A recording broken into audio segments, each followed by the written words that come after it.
एक ऐसा smart robot जिसे बनाया इसलिए गया था कि वो ह्यूमंस की जिंदगी को और बेहतर बनाने में हमारी मदद कर सके। पर ऐसा कुछ होता है कि वो रोबोट बागी हो जाता है और जिसके बाद पूरी दुनिया के सभी स्मार्ट डिवाइसेस को अपने कंट्रोल में लेकर इंसानों को खत्म करने लगता है।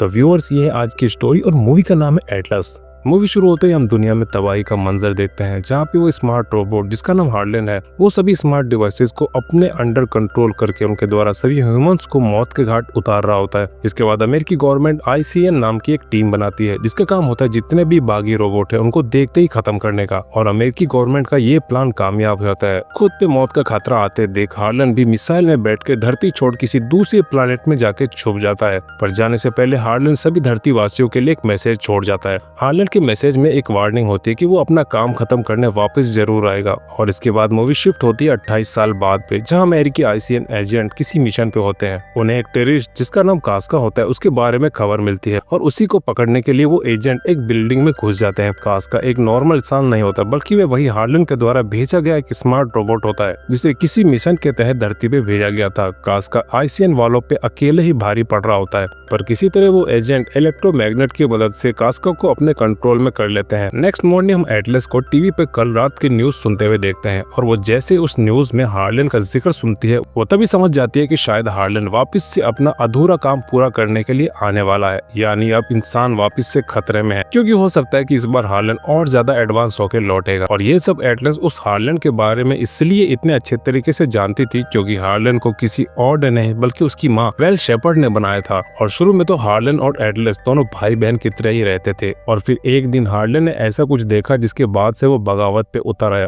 खैर, इसी बीच एक ICN ऑफिसर एटलस को बुलाने आता है हेड ऑफिस चलने के लिए। हेड ऑफिस पहुंच के एटलस को कास्का से इंट्रोगेशन करने को बोला जाता है। एटलस बड़ी ही चालाकी से कास्का को अपनी फालतू की बातों में उलझाकर हार्लन का लोकेशन निकलवा लेती है। फाइनली 28 सालों के बाद पता चल जाता है कि आखिर हार्लन किस प्लानेट पे छुपा है। ICN वाले जल्द से जल्द हार्लन को मारना चाहते थे, इससे पहले कि हार्लन यहाँ आके पिछली बार की तरह तबाही ना मचा दे। खैर, हार्लन को मारने के लिए एक टीम बना जाती है जिसको कर्नल एलाइस लीड करते हैं। एटलस इस बात से नाखुश होती है कि उसे इस टीम का हिस्सा नहीं बनाया था। वो ICN हेड को हर तरीके से कन्विंस करने की कोशिश करती है कि उसका वहां जाना कितना जरूरी है। एक वो ही है जो हार्लन को सबसे अच्छे तरीके से जानती है। काफी बहस के बाद और कर्नल एलाइस की सजेशन पे एटलस का जाना फाइनल हो जाता है। पर अब प्लान में थोड़ा चेंज होता है कि हार्लन को जिंदा पकड़ना है ताकि यहाँ लाके पता कर सके कि आखिर किस वजह से हार्लन बागी हुआ था। सब तैयारी के साथ ये लोग जिस प्लानेट के लिए निकलते हैं उसका नाम GR39 होता है। हार्लन को अपने प्लानेट से सेफ रखने के लिए अर्थ को एडवांस टेक्नोलॉजी से प्रोटेक्ट किया जाता है और सिर्फ उसका गेट OTP के जरिए खुलता था। गलत OTP डालने पर पूरा प्लेन स्वाहा। प्लेन में जब एटलस अकेली होती है तो उसे उसकी माँ की याद आ रही होती है। कुछ देर बाद कर्नल एलाइस की तरफ से सबको मीटिंग हॉल में आने का मैसेज आता है। वहाँ पे कर्नल सभी एजेंट्स से एटलस की मुलाकात करवाते हैं। एटलस सभी एजेंट्स को हार्लन और GR39 प्लानेट के बारे में इम्पोर्टेंट बात बताती है। इसी बातचीत में एटलस सभी से न्यूरल लिंक ना यूज करने के लिए फोर्स करती है। बेसिकली ये एजेंट न्यूरोलिंक के जरिए अपने दिमाग से इस खतरनाक आधुनिक रोबोट को कंट्रोल किया करते। एटलस को डर होता है कि हार्लन इस रोबोट को हैक करके हमारे खिलाफ ना यूज कर दे। इस पे कर्नल एटलस को विश्वास दिलाते हैं कि इसे इस तरह प्रोग्राम किया गया है कि इसे कोई भी हैक नहीं कर सकता। पर अब भी एटलस को न्यूरोलिंक पे भरोसा नहीं होता है और इसकी बड़ी वजह मूवी के लास्ट में देखेंगे। खैर, GR39 अब सिर्फ 30 मिनट की दूरी पे होता है और तभी एक जोरदार प्लेन में धमाका होता है। धमाके के साथ ही बहुत से एजेंट प्लेन से बाहर गिर जाते हैं। कर्नल देखता है कि एटलस बस प्लेन से नीचे गिरने ही वाली होती है। वो तुरंत एटलस को उस रोबोटिक मशीन में डाल देता है जिसका नाम स्मिथ होता है और जस्ट बाद में वो भी प्लेन से नीचे गिर जाता है। इसके साथ ही एटलस भी उसी के साथ साथ नीचे कूद जाती है क्योंकि प्लेन अब कभी भी फट सकता था। खतरा अभी भी टला नहीं था। जैसे ही प्लेन के सभी एजेंट उस GR39 प्लानेट के जोन में आते हैं, उन सभी पे ड्रोन से हमला होने लगता है। वैसे इन सब के पीछे हार्लन का ही हाथ होता है। ऑलमोस्ट सभी एजेंट उस हमले में मार जाते हैं। किस्मत से एटलस बचकर उस प्लानेट पे उस रोबोटिक मशीन के सहारे नीचे उतर जाती है। थोड़ी बहुत चोट के अलावा एटलस को कुछ नहीं होता है। एटलस होश में आते ही कर्नल से कांटेक्ट करने की कोशिश करती है, पर कहीं से किसी और एजेंट्स का भी रिस्पांस नहीं आता है। खुद को संभालने के बाद एटलस को अपना मिशन याद आता है और वो स्मिथ के जरिए रेस्क्यू पोर्ट का पता लगा लेती है क्योंकि इसके बिना एटलस ज्यादा देर तक जिंदा नहीं रह सकती थी। एक समस्या थी कि वो जगह यहाँ से 98 किलोमीटर दूर होती है और एटलस के पास जो ऑक्सीजन थी वो केवल 20 घंटों की ही बची होती है। काफी सोचने के बाद एटलस वहाँ तक चल के जाने का डिसाइड करती है। वो प्लानेट काफी गतिविधियों से भरा होता है, कहीं पर भयंकर बर्फबारी हो रही होती है तो कहीं पे ज्वालामुखी फट रहे होते हैं। एटलस को एक जगह बहुत सारे एजेंट मिलते हैं पर सभी मारे जा चुके थे। सभी को मारा देख एटलस भी रोने लगती है। एक बार फिर से खुद को संभालने के बाद एटलस उन सभी के आईडी कार्ड कलेक्ट कर लेती है ताकि धरती पे पहुंचकर उन सभी की मौत की श्रद्धांजलि दी जा सके। तभी उन सभी में एक कर्नल का सूट भी दिखाई देता है, पर हैरानी की बात होती है कि उसमें कर्नल की बॉडी गायब थी। वहाँ पे कुछ चांस थे कि शायद कर्नल जिंदा हो। इन सब के बीच एटलस का सूट यहाँ पे कुछ गतिविधियां डिटेक्ट करता है। स्कैन करने पे पता चलता है कि ये हार्लन के बॉट हैं जो और एजेंट्स की तलाश में आए होते हैं। एटलस 6 AI बॉट को देखकर डर जाती है और पीछे हटने लगती है और इसी बीच एक पेड़ से टकराकर एटलस अपने सूट समेत नीचे गिर जाती है, जिसकी आवाज वो बॉट सुन लेते हैं। उन बॉट में एक कास्का का डुप्लीकेट भी होता है। सारे बॉट एटलस पे हमला कर देते हैं। एटलस 6 AI बॉट से मुकाबला नहीं कर पाती, इसलिए वो जान बचाकर वहाँ से भागने लगती है। भागते भागते एटलस उस प्लानेट पे उठ रहे एक भंवर में फंस जाती है। वो बॉट्स एटलस का वहाँ भी पीछा करते हुए पहुंच जाते हैं और उसी में गोलियों की बारिश कर देते हैं। किसी तरह जब वो भंवर से बाहर निकलती है तो सामने से वो बॉट आते हुए दिखते हैं। अब की तो एटलस समझ चुकी थी कि अब वो जिंदा नहीं बचने वाली, इसलिए वो तभी अपने सूट को आयन बॉम्ब एक्टिवेट करने को बोलती है और बॉम्ब की एक्टिवेट होते ही सभी बॉट के चिथड़े उड़ जाते हैं सिवाय कास्का के। कास्का अब एटलस के सामने होता है और उसे मारना ही वाला होता है कि तभी वहाँ की जमीन नीचे फटने से एटलस और कास्का जमीन के नीचे चले जाते हैं।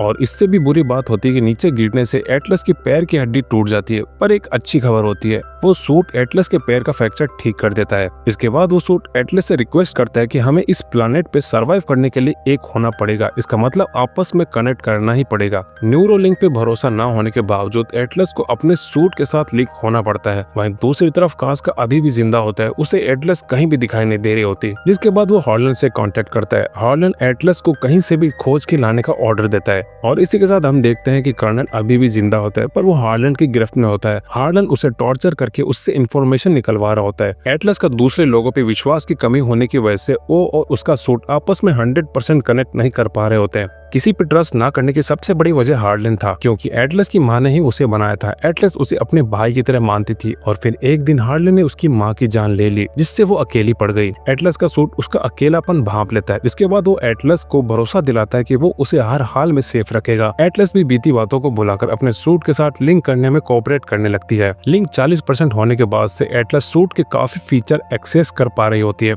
एटलस हार्लन के बोर्ड से बचकर बाहर निकलने का दूसरा रास्ता अपनाती है, पर बाहर कास्का ने एरिया के चारों ओर ड्रोन छोड़ रखे थे ताकि एटलस कहीं से भी बाहर निकले तो उसे पता चल जाए, और ऐसा ही होता है। कास्का को पता चल जाता है कि एटलस बाहर आ चुकी है, पर चालाक एटलस ने भी अपने एरिया के चारों ओर मोशन सेंसर फिट कर दिए थे और जैसे ही कास्का एटलस को मारने आता है, एटलस उस पे पूरा पहाड़ गिरा देती है, जिससे सिर्फ उसका सर ही बच पाता है। कास्का की खोपड़ी में एटलस को शॉर्ट रेंज का ट्रांसमीटर मिलता है। इसका मतलब हार्लन का बेस कैंप पास में ही है और जैसे ही एटलस को यह बात पता चलती है, वो जल्द से जल्द हार्लन को खत्म करने के लिए निकलती है, पर उसका सूट उसे वहां जाने से रोकता है। इस पे एटलस गुस्से में डिसाइड करती है कि वो बिना सूट के ही हार्लन का सामना करेगी, जो कि ऐसा कर पाना असंभव था। सूट का काम था कि वो अपने मालिक की रक्षा करे, इसलिए वो एटलस को वहां जाने से रोक रहा होता है, क्योंकि अकेले हार्लन से फाइट में जीतने के चांस सिर्फ 1% थे। पर एटलस किसी तरह सूट को मना के हार्लन के बेस कैंप की तरफ बढ़ने लगती है। थोड़ी देर चलने के बाद हार्लन का बेस कैंप सामने दिखाई देने लगता है। वहाँ पे हार्लन के कई सारे सोल्जर्स पहरा दे रहे होते हैं। वहाँ पे एटलस अपना लास्ट लोकेशन छोड़ देती है और प्लान ये बनता है कि रेस्क्यू पोर्ट पर जाकर धरती से इस लोकेशन पर एयर स्ट्राइक करवा देंगे ताकि यहाँ सब कुछ खत्म हो जाए। इसके बाद एटलस यहाँ से जाने ही लगते हैं कि तभी उनके बेस पे कुछ अजीब चीज नोटिस करती है। दूर से साफ नजर नहीं आने की वजह से जब एटलस पास आकर देखती है तो वो हैरान रह जाती है। एटलस जिस प्लेन से आई होती है, हार्लन के बोट उसे ठीक कर रहे होते हैं और उस प्लेन से कुछ बड़ा करने वाले थे। इसी बीच हार्लन के सोल्जर एटलस को देख लेते हैं और उसे और उसके सूट के साथ कैद कर लेते हैं और फाइनली एटलस की हार्लन से मुलाकात होती है। हार्लन एटलस को देखकर बहुत खुश होता है। उसका चेहरा देख उसे उसकी माँ की याद आने लगती है।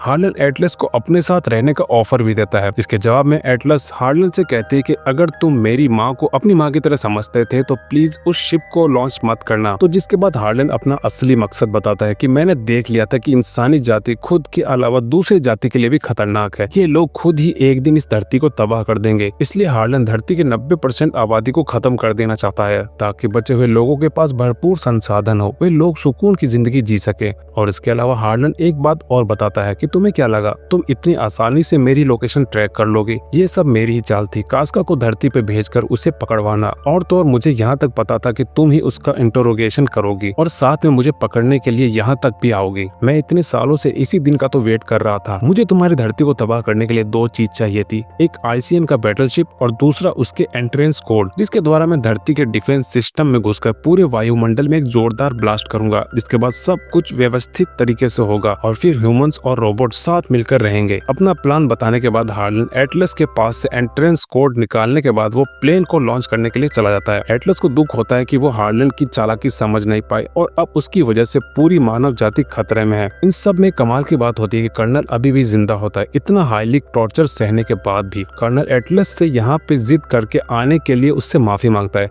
एटलस को भी अपने सूट की बात ना मानने का अफसोस होता है। हार्लन ने उसके सूट का पावर सिस्टम खत्म कर दिया होता है, सो अब वो भी उसे बचा नहीं सकता और तो और उसके पास सिर्फ 5 मिनट की ऑक्सीजन बची होती है। कर्नल से बातचीत के बाद एटलस को पता चलता है कि सूट की पावर पूरी तरह से खत्म नहीं होती, उसमें अभी भी इमरजेंसी पावर बाकी होगी और कर्नल एटलस को अपने न्यूरोलिंक के जरिए स्मिथ को बुलाने को बोलता है। एटलस के थोड़ी देर ट्राई करने के बाद फाइनली स्मिथ रिस्पॉन्स देता है। इसके बावजूद स्मिथ एटलस की हेल्प नहीं कर सकता था क्योंकि एटलस ने अभी तक स्मिथ के साथ 100% कनेक्ट नहीं किया था। एटलस अभी भी कुछ छिपा रही थी। स्मिथ के भरोसा दिलाने पर आखिरकार एटलस एक राज की बात बताती है कि 28 साल पहले हार्लन एकदम से मेरी वजह से बागी हुआ था। एटलस बताती है कि उसकी माँ उससे ज्यादा हार्लन से प्यार करती थी। ये बात एटलस को बहुत बुरी लगती और फिर एक दिन एटलस ने हार्लन से कहा कि वो भी उसे उसकी तरह स्मार्ट बना दे, जिसके जवाब में हार्लन ने एटलस से पहली बार न्यूरोलिंक का इस्तेमाल करने की परमिशन मांगी। इससे पहले एटलस की माँ ने हार्लन को न्यूरोलिंक के इस्तेमाल करने के लिए मना कर रखा था क्योंकि एटलस की माँ ने हार्लन का एडमिन एटलस को बनाया था और अब हार्लन को अपने मालिक से जैसे ही परमिशन मिलती है वो धरती का फ्यूचर देख लेता है और उसे तभी से इंसानों से नफरत हो जाती है और इसकी शुरुआत में वो मेरी माँ की मौत से करता है। एटलस का दुख सुनने के बाद कर्नल भरोसा दिलाता है कि अब भी ज्यादा देर नहीं हुई है, तुम हार्लन को रोककर इंसानी जाति खत्म होने से बचा सकती हो। एटलस एक बार फिर से हिम्मत दिखाती है और स्मिथ के साथ पूरी तरह कनेक्ट होकर खुद को और कर्नल को आजाद करवा लेती है। पर एक मुसीबत होती है जो दरवाजे के बाहर खड़ी थी। हार्लन के काफी सारे बोर्ड, वो भी लेटेस्ट हथियार के साथ, और दूसरी तरफ एटलस के पास लड़ने के लिए कुछ भी नहीं होता है। पर तभी एटलस को आइडिया आता है और वो वहीं पे पड़े औजारों को लेकर लड़ने लगती है और फिर उन्हीं की गन छीनकर उन पे फायर करने लगती है। पर एक जगह आके वो चारों साइड से घिर जाती है। एटलस सोच में पड़ जाती है कि अब वो क्या करे कि तभी एंट्री होती है कर्नल की। कर्नल वहाँ पड़े रॉकेट फ्यूल के कंटेनर को गोली मार के उड़ा देता है। कंटेनर के उड़ने से पहले एटलस दूर जा चुकी थी। एटलस के अलावा वहाँ मौजूद सारे बॉट मारे जाते हैं, साथ में कर्नल भी वहीं पे शहीद हो जाता है। एटलस बाहर आके सभी बॉट को खत्म कर देती है और अब बारी आती है प्लेन को टेक ऑफ से पहले उसे रोकने की। एटलस उसी तरफ बढ़ रही होती है कि तभी पीछे से हार्लन आके गोलियों की बारिश कर देता है। हार्लन की गोलियों से बचने के चक्कर में प्लेन टेक ऑफ हो जाता है। अब उड़ते प्लेन को गोली से उड़ा भी नहीं सकते थे, अगर ऐसा किया तो उसके अंदर के कार्बन में ब्लास्ट होगा जिससे वो दोनों मारे जाएंगे। एटलस एक प्लान बनाती है, वो स्मिथ से मिसाइल हैक करने को बोलती है। मिसाइल हैक करने के बाद कार्बन का खतरा टल जाएगा और ऐसा ही होता है। हार्लन अपने सामने 28 सालों का सपना टूटते हुए देखता है, जिसके बाद वो गुस्से से एटलस को मारने लगता है। एटलस हार्लन को मारने की स्ट्रेटेजी को एनालिसिस करके उस पे हावी होने लगती है। हार्लन समझ जाता है कि एटलस को उसके सूट से बाहर निकालना होगा, तभी वो एटलस से जीत पाएगा। इसीलिए हार्लन उस सूट के आर्क रिएक्टर को डैमेज कर उसकी पावर खत्म कर देता है। सूट के अंदर शॉर्ट सर्किट होने की वजह से एटलस बेहोश हो जाती है। इधर हार्लन स्मिथ के टुकड़े टुकड़े कर देता है। स्मिथ अपनी लास्ट एनर्जी तक एटलस को प्रोटेक्ट करता है जैसा कि उसने वादा किया था। हार्लन स्मिथ को पूरी तरह से खत्म करने में लग जाता है, ये सोचकर कि बेहोश एटलस को बाद में निपट लूंगा। पर यह हार्लन की भूल थी। एटलस मौका देखते ही हार्लन की खोपड़ी खोल देती है, जिससे वो तड़पने लगता है और उसके दिमाग की मेमोरी निकालकर हार्लन का चैप्टर खत्म कर देती है। इतनी सारी लड़ाई के कारण एटलस की ऑक्सीजन खत्म होने वाली होती है कि तभी स्मिथ अपने सिस्टम की ऑक्सीजन भी एटलस को दे देता है, जिससे वो 12 मिनट और चल पाए। स्मिथ ने बेस कैंप में इन्फॉर्म कर दिया था, सो आईसीएन का प्लेन एटलस को लेने आ जाता है। स्मिथ की पावर पूरी तरह से खत्म होने से वो भी वहीं पे खत्म हो जाता है। एटलस को स्मिथ के छोड़ के जाने का काफी दुख होता है, वो वहीं पे रोने लगती है। इसी बीच एटलस को लेने आईसीएन का प्लेन आ जाता है और इसके बाद लास्ट सीन में हम एटलस को आईसीएन ऑफिसर के ड्रेस में देखते हैं। वहाँ पे एटलस अपना नया सूट ट्राई करने जाती है। वो सूट एटलस को पहले से ही जानता होता है और जब एटलस उससे उसका नाम पूछती है तो सूट जवाब देता है कि आप मेरा नाम जानती हो। ये सुनते ही हम एटलस के चेहरे पर एक सुकून भरी मुस्कान देखते हैं और मूवी यहीं पे खत्म हो जाती है। दोस्तों, उम्मीद करता हूँ मूवी आपको पसंद आई हो।